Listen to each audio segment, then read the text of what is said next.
Bom dia, nono ano. Tudo bem? Vamos à nossa aula de revisão? A partir da página 158, capítulo 11, Independências na África e na Ásia. Vocês sabem, né, que esses dois continentes eles foram dominados pelos europeus, tanto a África quanto a Ásia. Então chega uma hora que algumas lideranças vão surgir nesses continentes, nesses países, para lutar por uma independência, né? A gente pode ver o exemplo da Índia através de Mahatma Gandhi, que ele começa, era um advogado, né, foi estudar na Inglaterra. Quando ele volta para a Índia, ele volta para libertar a Índia. Mas ele vai fazer uma coisa interessante. Sem dar um tiro, sem armar as pessoas, ele faz uma revolução cultural, né? Ele trabalha a questão com inteligência uma forma de luta desarmada contra o poderio do Império Inglês. Né? Gandhi é um anticolonialista, né? Ele não gosta desse modelo de dominação que os europeus fizeram contra os países asiáticos e contra os países africanos. Né?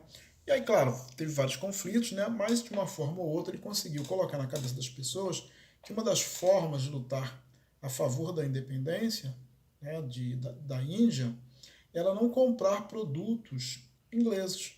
Né? De forma bem simples. Ele começou a conscientizar as pessoas para lutar, né? E através de uma ação bem prática, eles conseguiram vencer a resistência dos ingleses.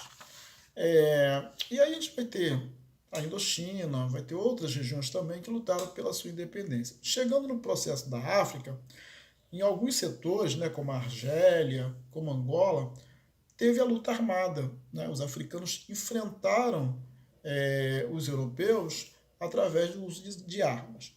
Mas chegando na África do Sul, nós vamos ter uma luta diferente. Né? Aparece um líder chamado Nelson Mandela, que ele vai fazer também uma revolução, né?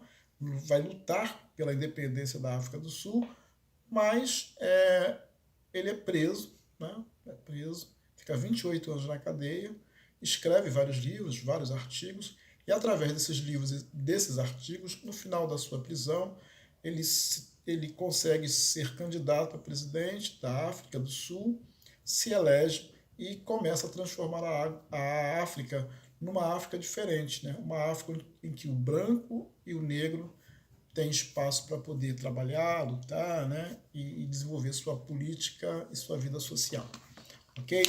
Bem,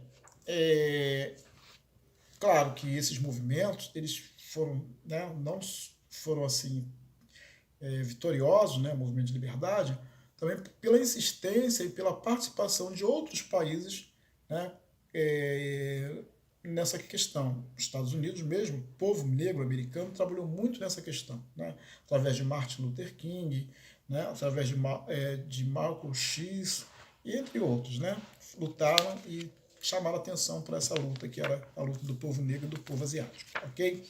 Bem, entrando no outro assunto, né, falando de Brasil, também vocês precisam estudar essa questão, os governos militares no Brasil, né? A gente terminou lá aquele período de João Goulart, né? João Goulart não pôde mais continuar sendo presidente, foi afastado, né?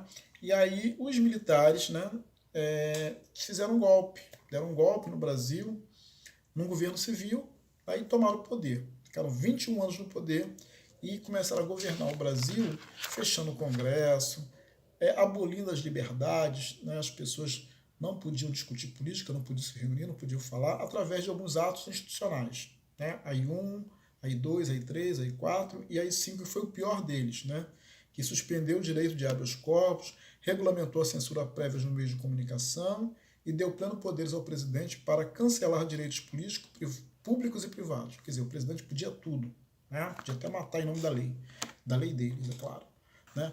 Então foi uma forma muito terrível em que o Brasil viveu, foi o problema da ditadura militar. Né? Foram anos de chumbo e de muita morte, né? Pessoas inocentes morrendo porque eram acusadas de serem comunistas. Né? Então, os militares aumentaram a dívida externa do Brasil através de um chamado milagre econômico, fizeram grandes obras faraônicas, algumas não terminaram, outras terminaram, mas o custo dessas obras ficou muito alto. Para encerrar, no capítulo 13, né, a gente vai ter a resistência contra a ditadura. Né? Então começa a crescer uma resistência, principalmente dos estudantes.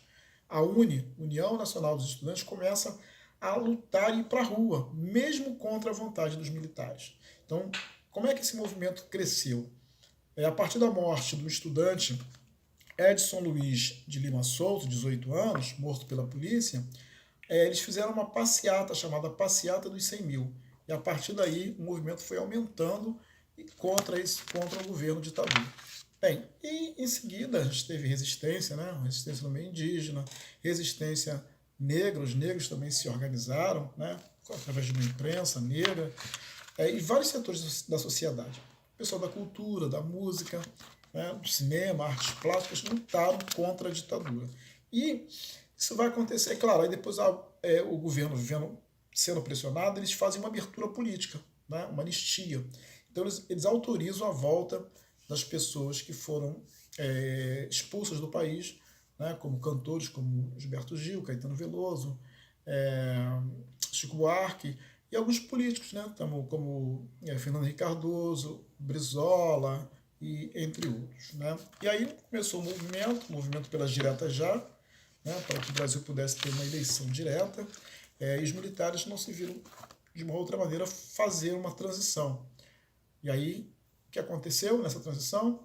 Eles permitem, né, uma eleição pelo colégio eleitoral, só os deputados e senadores que votavam, e tinham dois candidatos, Paulo Maluf e Tancredo Neves.